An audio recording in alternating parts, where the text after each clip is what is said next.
katika majira ya maisha yako yote kuna kanuni inaitwa 7-7. Ni kanuni ya Yusufu. Ikariri kwenye maisha itakutoa.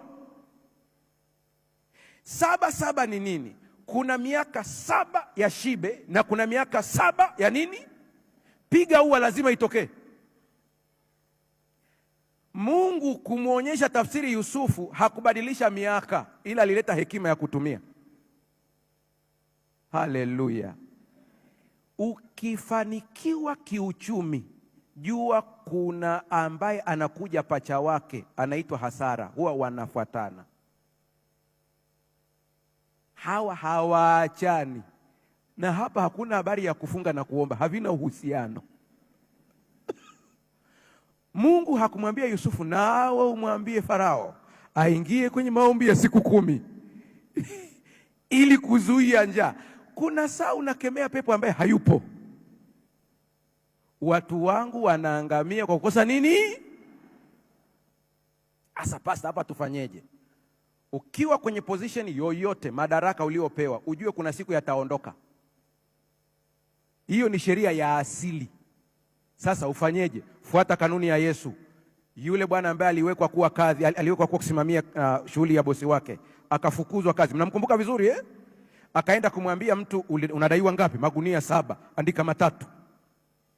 Wewe unadaiwa ngapi? Asema 100,000, andika 50.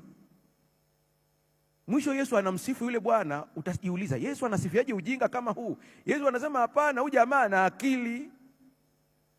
Maana aliposhuka pale, wale aliowasamehe ndio waliompokea. Sasa wewe umepewa nafasi kule serikalini, ofisini kwako, wewe ni mtu mkubwa, unaanza kunyanyasa walioko chini yako, ukijua utabaki hapo. Tumia kanuni ya 7-7. Hawa ambao leo anafagia hapa, yuko hapa ndio mfagiaji huyu hapa, huyu ambaye anakuja hapa anakuambia naomba uniandike kazi, unamuona leo ana certificate. Kuna siku atasoma, atapata degree. Kesho ndiye ambaye unakuja kuomba kwako mafao kwa huyu.